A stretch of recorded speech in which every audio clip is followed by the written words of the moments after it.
बंगाल की नारियाँ। परिवेश मनुष्य की अभिव्यक्ति को नियंत्रित करता है, व्यापक रूप से प्रभावित करता है। इसी कारण बंगाल के विभिन्न भागों में विभिन्न प्रकार के संगीत और नृत्य का उद्भव हुआ था। आज भी हो रहा है, भविष्य में भी होगा। इस राढ़ गंगा और ब्रह्मपुत्र के मिश्रण के फलस्वरूप जो नए किस्म की भूप्रकृति यहाँ निर्मित हुई है, उसका प्रभाव बंगाली मानसिकता पर पड़ा है। उसकी छाप बंगाली मानसिकता पर पड़ी है। बंगाली अत्यंत सेंटिमेंटल जाति है। हो सकता है किसी अविचार को मुंह बंद करके सहती जा रही है, सहती जा रही है, सहती ही जा रही है। अचानक उत्तेजित हो उठी, नहीं सहन नहीं करूँगी, अब सहन करूँगी ही नहीं। 2 दिनों में तांडव कर बैठी। लात खा रही है, झाड़ू खा रही है, गालियाँ खा रही है, मानो मरी हुई जाती हो। अचानक उत्तेजित हो जा सकती है। सेंटिमेंटल जाति के यही लक्षण हुआ करते हैं। बंगाल के लोगों पर, निम्न श्रेणी के लोगों पर अजस्र अत्याचार एक समय हुआ थे। मुंह बंद करके सभी कुछ सहन करते जा रहे थे। अचानक उत्तेजित हो उठे, नहीं हम सहन नहीं करेंगे। दल के दल बंगाली मुसलमान हो गए। वे भी बंगाली थे, हाड़ मांस रक्त से बंगाली। अत्याचार सहन न कर पाने के कारण उत्तेजित होकर वे मुसलमान बने थे। बंगाल के जैन लोग, बांकुड़ा, वीरभूम, पुरुलिया के जैन संप्रदाय ने एक साथ जैन धर्म छोड़कर महाप्रभु के समय व्यापक तौर पर वैष्णव धर्म ग्रहण कर लिया था। आज भी जैन मंदिर पड़े हुए हैं, उपासक नहीं है। यह जो सेंटिमेंटलिटी है, इस सेंटिमेंटलिटी ने बंगाल को एक अपना रूप दिया है। गंडोवान लैंड की आदिम संस्कृति के विरुद्ध गांगेय उपत्यका में भी जो आदिम संस्कृति की उत्सधारा है, उसके विरुद्ध भी।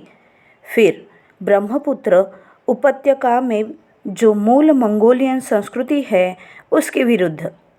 इन तीनों के विरुद्ध संग्राम करके उसने एक इंटीग्रेटेड बंगाली कल्चर का निर्माण किया है। इसका निर्माण हुआ है आज से अनुमानतः 3500 वर्ष पूर्व, अर्थात 3500 वर्ष पहले था बंगाल भाषा का अति प्राचीन प्राकृत रूप।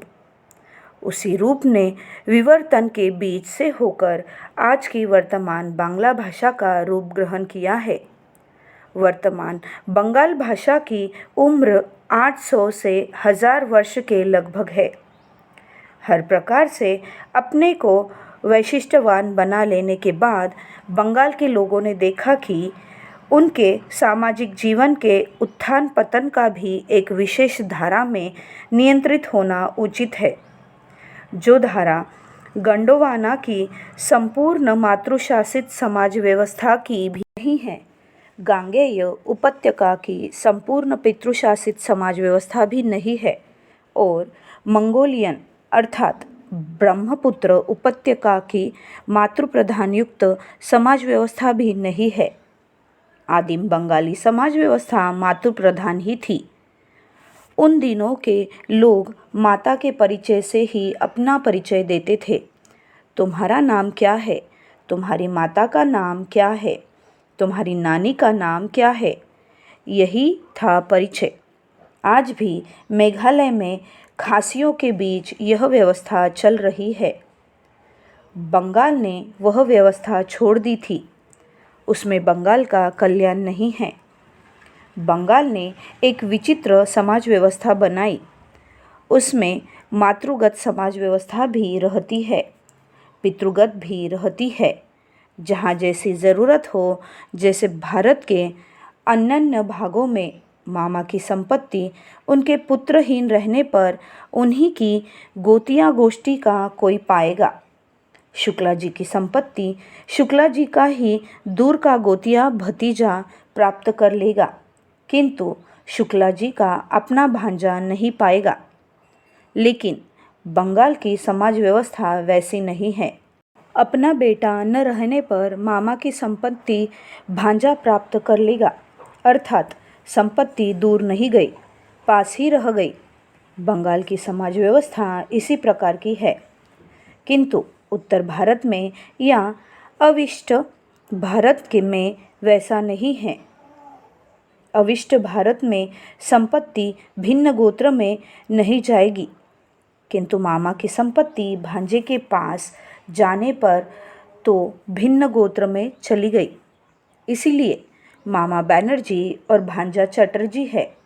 बैनर्जी सांडिल्य गोत्र है और चटर्जी कश्यप गोत्र है। सांडिल्य की संपत्ति कश्यप में नहीं जाएगी। इसीलिए देखा जाता है कि उत्तर भारत में मामा की संपत्ति भिन्न गोत्र में चली जाती है, किंतु बंगाल में वैसा नहीं है। और यही अंत नहीं है, अवशिष्ट भारत की व्यवस्था है। गोत्रांतरिता कन्या का पितृपरिचय बिल्कुल ही नहीं रहता, किंतु बंगाल में तो वह भी नहीं। बंगाल के पंडितों ने कहा, हाँ बेटी गोत्रांतरिता हुई ज़रूर है, बोस थी, मितिर अवश्य हुई है, किंतु उसका रक्त कहाँ जाएगा? रक्त इस बात को अस्वीकार कैसे किया जा सकता है? उसी रक्तधारा का वह वहन करती है। मितिर वंश में विवाहिता हो जाने से ही तो मितिर का रक्त उसके शरीर में प्रविष्ट नहीं हो गया। इसीलिए नियम बना दिया गया कि बंगाल में गोत्रांतरिता हो जाने के बावजूद भी पितृवंश में किसी की मृत्यु होने पर त्रिरात्रि अशौच होगा। अवशिष्ट भारत में अशौच नहीं होगा, क्योंकि गोत्र बदल गया है। ये वैशिष्ट्य बंगाल ने बनाए, क्योंकि वह मात्र गांगेय सभ्यता नहीं है। वैसा गांगेय सभ्यता, राढ़ सभ्यता और ब्रह्मपुत्र की मंगोलियन सभ्यता, इन तीनों के मेल से हुआ है। अर्थात संपत्ति भी रहती है मामा के वंश में, और मामा के वंश में किसी के मरने पर 3 दिनों का अशौच भी होता है। वास्तविक चीज़ों को मान लिया जाता है। उसके बाद आती है दयाधिकार व्यवस्था की बात। अवशिष्ट भारत की दयाधिकार व्यवस्था का नाम है मिताक्षरा। मनु संहिता की व्यासदेव कृत टीका और बंगाल की हुई मनु संहिता की जीमूतवाहन कृत टीका, जिसका नाम है दयाभाग। जैसे उत्तर भारत में पिता के वर्तमान में भी पूर्व पुरुष की संपत्ति पर संतान का अधिकार आ जाता है। शिशु जब मातृगर्भ में रहता है तभी से उसको अधिकार मिल जाता है। वह बड़ा होकर बाप के विरुद्ध मुकदमा करके अपना हिस्सा अलग कर ले सकता है, किंतु बंगाल की दयाभाग व्यवस्था वैसी नहीं है। पिता जीवित है तो पूर्व पुरुष की सारी संपत्ति पिता की है। वे चाहे तो पुत्र को कुछ भी नहीं दे सकते हैं, चाहे तो बाहरी किसी व्यक्ति को दे सकते हैं। पुत्र को त्यज्य पुत्र बना सकते हैं। अवशिष्ट भारत में त्यज्य पुत्र बनाने का रिवाज नहीं है, केवल बंगाल में ही है। इसलिए बंगाल में दयाभाग व्यवस्था है। मात्र यही नहीं, बंगाल में पितृकुल के साथ बेटियों का जो विशेष प्रकार का संबंध स्वीकृत होता है, उसका भी एक प्रमाण है। आज से 100 साल पहले भी नियम था। कोई लड़की मान लिया जाए, उसका नाम है माया, वह वसुवंश की लड़की है और उसका श्रवसूर कुल है मित्र। पितृकुल के साथ किस रूप में संबंध रखा जाता था? वह विवाह के पूर्व अपना नाम लिखती थी माया वसुदुहिता, और विवाह के बाद वह लिखती थी माया मित्र जाया। लेकिन तब भी वह चाहे तो माया वसुदुहिता लिख सकती थी, क्योंकि वह वसुवंश की लड़की है। यह बात तो सही है। ऐसा देखा जाता है कि गोत्रांतरिता होने के बावजूद संबंध टूटता नहीं था। ऐसे ही वैशिष्ट से होकर बंग सभ्यता आगे बढ़ी है।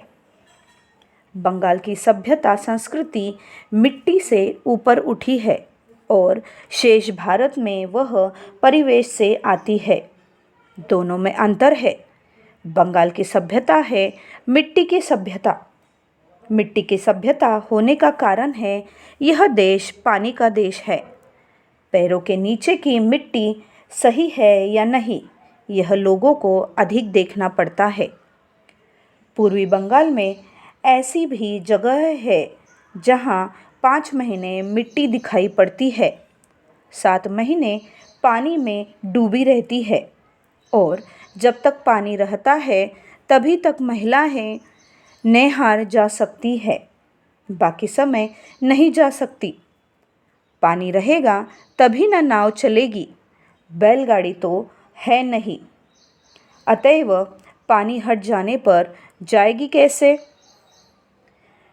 फिहिरा आइसा बंधु अमार गुआ पान खाइयो, नाव लाइया साओन मासेरे बंधु नाइयर लाइया जाइयो। अर्थात लौटकर आने पर हे बंधु पान सुपारी खाना और सावन के महीने में नाव के द्वारा मुझे नैहार ले जाना। यानी सावन महीने में ही जाया जाता था। नायर का अर्थ है नैहार। अभिमत तृतीय खंड बंगाल का इतिहास 2।